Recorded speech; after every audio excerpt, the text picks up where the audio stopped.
അദ്ദേഹം അനന്തപുരിയുടെ മണ്ണിലേക്ക് പറന്നിറങ്ങുകയായിരുന്നു. അനന്തപുരിയെ ആകെ ആവേശത്തിൽ ആറാടിക്കുകയായിരുന്നു പ്രധാനമന്ത്രി നരേന്ദ്രമോദി. ശ്രീപത്മനാഭന്റെ മണ്ണിൽ എത്താനായതിന്റെ സന്തോഷം അദ്ദേഹം പ്രകടിപ്പിച്ചു. ഒപ്പം തന്നെ എങ്ങനെയൊക്കെയാണ് നമ്മുടെ നാട് വികസിത കേരളത്തിലേക്ക് പോകേണ്ടത്, വികസിത കേരളം എന്ന ഉറപ്പാണ് പ്രധാനമന്ത്രി നരേന്ദ്രമോദി ഇന്ന് നൽകിയത്. ഒപ്പം തന്നെ ഇടത് വലത് മുന്നണികൾ 7 പതിറ്റാണ്ട് നീണ്ട ഭരണത്തിൽ ഈ നാടിനെ എങ്ങനെയൊക്കെ ഭരിച്ചു മുടിച്ചു എന്നുള്ള കാര്യം അദ്ദേഹം അക്കമിട്ട് നിരത്തുകയുണ്ടായി. എങ്ങനെയൊക്കെയാണ് അയ്യപ്പന്റെ സ്വർണം അവർ കട്ടത്, എങ്ങനെയാണ് കൈക്കലാക്കിയത്, സഹകരണ ബാങ്കിൽ നടന്ന കൊള്ള. എന്തായാലും ഈ കട്ടവനെ മുടിച്ചവരൊന്നും തന്നെ രക്ഷപ്പെടാൻ പോവുകയില്ല. BJPക്ക് ഭരണം കിട്ടിയാൽ ഈ സഹകരണ ബാങ്കിൽ നടത്തിയ ആ കൊള്ളക്കാരെ അടക്കം ജയിലിലാക്കുമെന്ന ഉറപ്പ് പ്രധാനമന്ത്രി നരേന്ദ്രമോദി നൽകുകയുണ്ടായി. അഴിമതി നടത്തിയവരെ മുഴുവൻ പിടികൂടുമെന്നുള്ള സന്ദേശം തന്നെയാണ് നൽകിയത്. വിനീഷിലേക്ക് പോകാം നമുക്ക്. വിനീഷ്, എന്തായാലും അടിസ്ഥാന ജനവിഭാഗങ്ങളുടെ ഉന്നമനം തന്നെയാണ് BJPയുടെ എക്കാലത്തെയും ലക്ഷ്യം. അതുകൊണ്ട് തന്നെയാണ് വികസിത കേരളം എന്നുള്ളതിൽ അദ്ദേഹം യുവാക്കളെയും കർഷകരെയും മത്സ്യത്തൊഴിലാളികളെയും വീടില്ലാത്തവരെയും ഒക്കെ അഭിസംബോധന ചെയ്തത്. അവർക്കൊക്കെ വേണ്ടി BJP സർക്കാർ ഏത് രീതിയിലുള്ള വികസനമാണ് വിഭാവനം ചെയ്യുന്നത് എന്നുകൂടി വ്യക്തമാക്കിയിരിക്കുകയല്ലേ?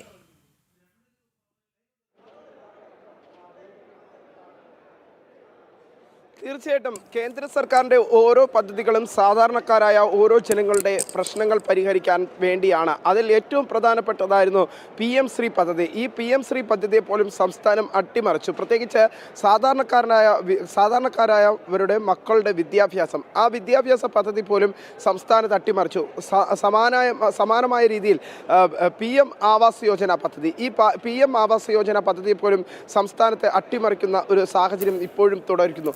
ഒപ്പം മത്സ്യത്തൊഴിലാളികൾക്ക് വേണ്ടിയിട്ടുള്ള ഇൻഷുറൻസ് പരിരക്ഷ ഉൾപ്പെടെയുള്ള മത്സ്യത്തൊഴിലാളികൾക്ക് വേണ്ടിയിട്ടുള്ള നിരവധി പദ്ധതികൾ, ആ പദ്ധതികളും സംസ്ഥാനത്ത് അട്ടിമറിക്കുന്നു. അങ്ങനെ വിവിധ മേഖലകളിൽ, എല്ലാ മേഖലകളിലും സാധാരണക്കാരുടെ വികസനത്തിൽ ഊന്നൽ നൽകിക്കൊണ്ട് കേരളത്തിൻ്റെ വികസനം എന്ന കൃത്യമായ കാഴ്ചപ്പാട് തന്നെയാണ് പ്രധാനമന്ത്രി മുന്നോട്ട് വെച്ചത്. കാരണം ഈ തെരുവോര കച്ചവടക്കാർക്കുൾപ്പെടെ സംസ്ഥാനത്ത് പല പദ്ധതികളും കേന്ദ്രം നടപ്പിലാക്കുമ്പോഴും അതിൽ നിന്ന് മുഖം തിരിഞ്ഞു നിൽക്കുന്ന സമീപനമാണ് സംസ്ഥാനത്ത് നിലനിൽക്കുന്നത്.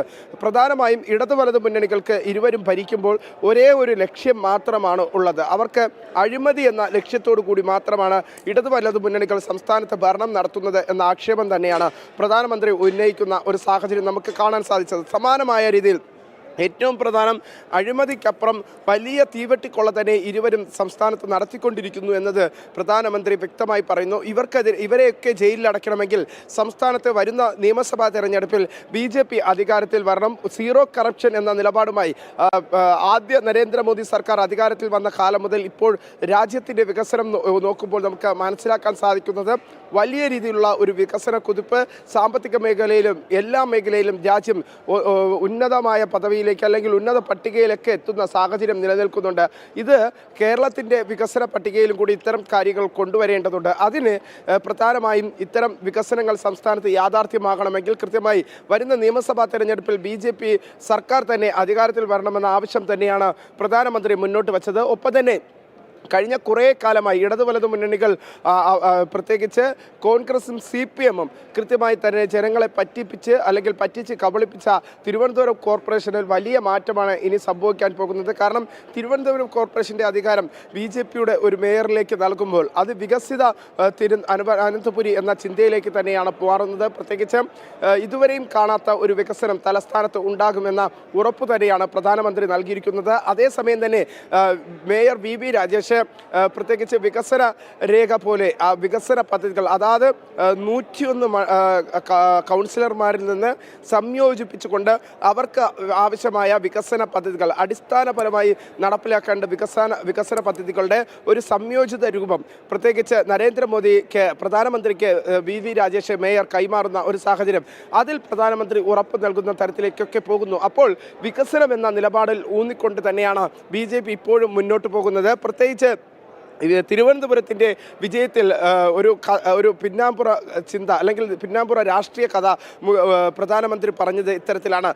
പണ്ട് ഗുജറാത്തിൽ അഹമ്മദാബാദിൽ BJP കൗൺസിലർ BJP മേയർ 1987 തെരഞ്ഞെടുക്കുമ്പോൾ അന്ന് BJP വളരെ ചുരുക്കമായിരുന്നു ഗുജറാത്തിലെങ്കിൽ പിന്നീട് ഈയൊരു കോർപ്പറേഷനിൽ അഹമ്മദാബാദ് കോർപ്പറേഷനിൽ BJPയുടെ മേയർ ഉണ്ടായതിന് തൊട്ടു പിന്നാലെ തന്നെയാണ് വികസിത കേരളം എന്ന ഉറപ്പ് പ്രധാനമന്ത്രി നരേന്ദ്രമോദി ഇന്ന് കേരളത്തിന് നൽകിയിരിക്കുകയാണ്.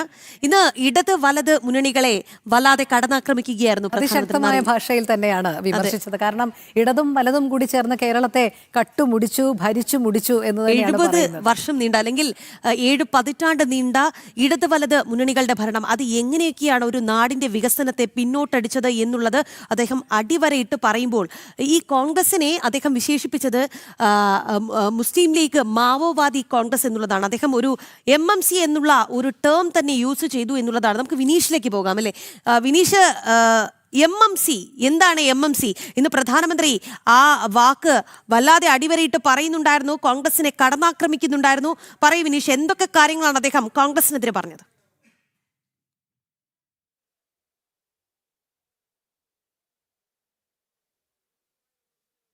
പ്രവർത്തനങ്ങളിൽ കോൺഗ്രസ് ഈ തീവ്രവാദ ശക്തികളെ സഹായിക്കും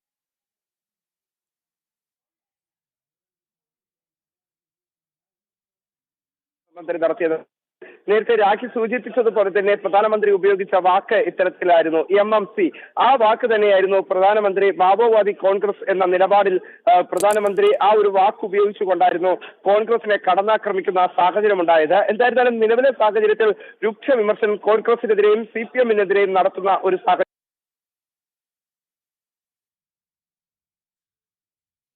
നിലപാട് പ്രധാനമന്ത്രി വ്യക്തമാക്കുന്നു. വരുന്ന നിയമസഭാ തെരഞ്ഞെടുപ്പ് വളരെ നിർണായകമാണ്. കേരള രാഷ്ട്രീയ ചരിത്രത്തിൽ തന്നെ പുതിയ മാറ്റങ്ങൾക്ക് വഴിവെക്കുന്ന തരത്തിൽ തന്നെയായിരുന്നു പ്രധാനമന്ത്രി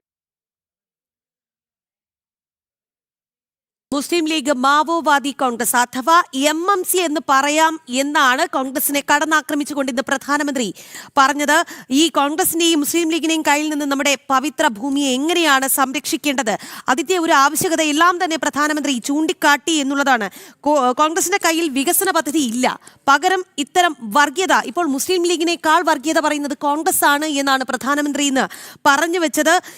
എന്തായാലും വികസന കേരളം അതെങ്ങനെയാണ് സാധ്യമാക്കേണ്ടത് എന്നുള്ളത് പ്രധാനമന്ത്രി ചൂണ്ടിക്കാട്ടിയിട്ടുണ്ട്. ഇനിയെങ്കിലും നമ്മുടെ നാട് മാറി ചിന്തിക്കേണ്ടതിന്റെ ആവശ്യകത അദ്ദേഹം പറയുന്നതിനൊപ്പം തന്നെ മാറാത്തത് ഇനി മാറുമെന്ന ഉറപ്പ് കൂടി അദ്ദേഹം നൽകുന്നുണ്ട് എന്നുള്ളതാണ്. വിനീഷ്, തുടരാം.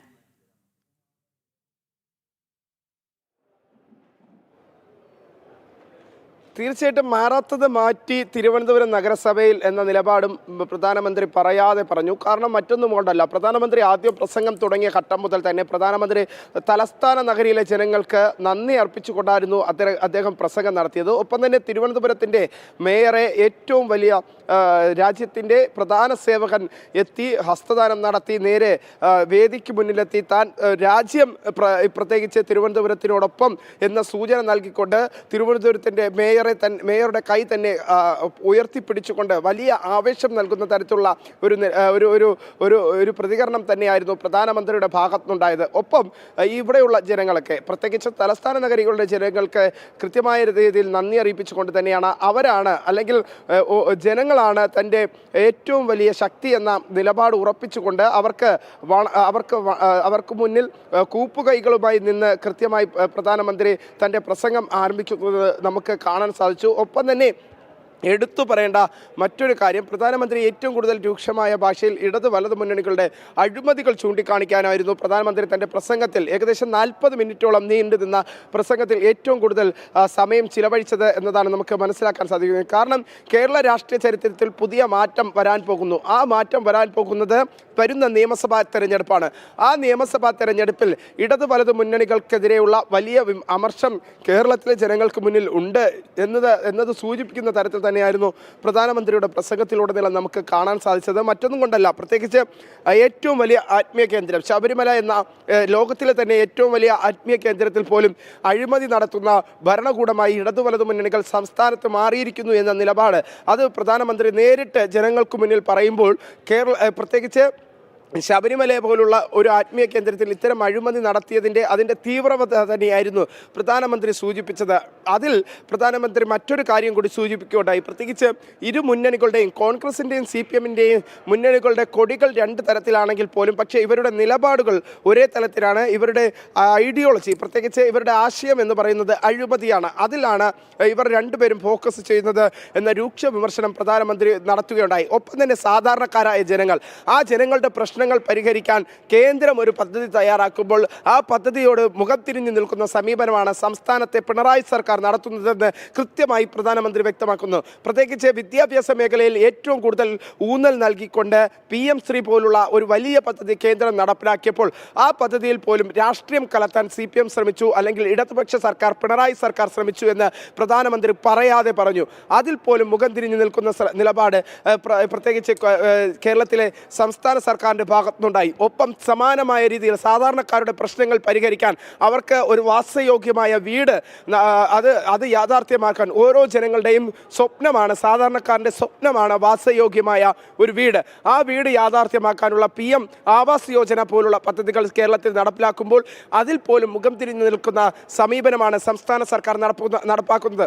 അങ്ങനെ കേന്ദ്രത്തിൻ്റെ വിവിധ പദ്ധതികൾ സാധാരണക്കാരായ ജനങ്ങൾക്ക് ഏറ്റവും ആവശ്യം വേണ്ട പദ്ധതികൾ കൃത്യമായി വ്യക്തമാക്കുന്നു. അത് മത്സ്യത്തൊഴിലാളി മുതൽ അല്ലെങ്കിൽ വഴിയോര കച്ചവടക്കാർ, അങ്ങനെ ഓരോ മേഖലയിലുള്ളവർക്കും കൃത്യമായ പദ്ധതികൾ കേന്ദ്ര സർക്കാർ നടപ്പിലാക്കുമ്പോൾ ആ പദ്ധതികൾ സംസ്ഥാനത്ത് നടപ്പിലാക്കാതെ രാഷ്ട്രീയ വൈരോഗ്യം അല്ലെങ്കിൽ രാഷ്ട്രീയ വിരോധമാണ് സംസ്ഥാന സർക്കാർ തീർക്കുന്നത് എന്ന ആക്ഷേപം പ്രധാനമന്ത്രി മുന്നോട്ട് വയ്ക്കുന്നു. സമാനമായ രീതിയിലുള്ള അഴിമതി എന്ന് വ്യക്തമാക്കുമ്പോൾ പ്രധാനമന്ത്രി ഏറ്റവും കൂടുതൽ സൂചിപ്പിച്ചത് ശബരിമലയിലെ സ്വർണ്ണക്കൊള്ള തന്നെയാണ്. ആ ശബരിമല സ്വർണ്ണക്കൊള്ള സംസ്ഥാനത്ത് ഇപ്പോൾ നടന്നുകൊണ്ടിരിക്കുന്നു. അതിൽ കൃത്യമായ അന്വേഷണം വ്യക്തമായി തന്നെ മുന്നോട്ട് പോകണമെങ്കിൽ ഈ ശബരിമലയിൽ സ്വർണ്ണക്കൊള്ള നടത്തിയ ആളുകൾ ജയിലിൽ അടയ്ക്കപ്പെടണമെങ്കിൽ കൃത്യമായി വരുന്ന നിയമസഭാ തെരഞ്ഞെടുപ്പിൽ BJP സർക്കാർ സംസ്ഥാനത്ത് അധികാരത്തിൽ വരണം.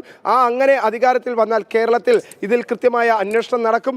അന്വേഷണം നടന്ന് ഇവർ എല്ലാവരും പ്രധാനമന്ത്രി നരേന്ദ്രമോദിയുടെ ഗ്യാരണ്ടിയാണ്, കേന്ദ്ര സർക്കാരിന്റെ ഗ്യാരണ്ടിയാണ്. അതിന് BJP വരണം, അല്ലെ? ഡബിൾ എഞ്ചിൻ സർക്കാരിലൂടെ അത് സാധ്യമാകും എന്നുള്ള ഉറപ്പ്, അത് മോദിയുടെ ഗ്യാരണ്ടി എന്ന് തന്നെയാണ് പറയുന്നത്. ഒരിക്കലെങ്കിലും അദ്ദേഹം ആ വാചകം പറഞ്ഞിട്ടുണ്ടെങ്കിൽ അത് സാധ്യമായിരിക്കും എന്ന് തന്നെയാണ്. എന്തായാലും 45 ദിവസത്തിനുള്ളിൽ പ്രധാനമന്ത്രി വരുമെന്ന് പറഞ്ഞു. 27-ാം ദിവസം പ്രധാനമന്ത്രി എത്തി.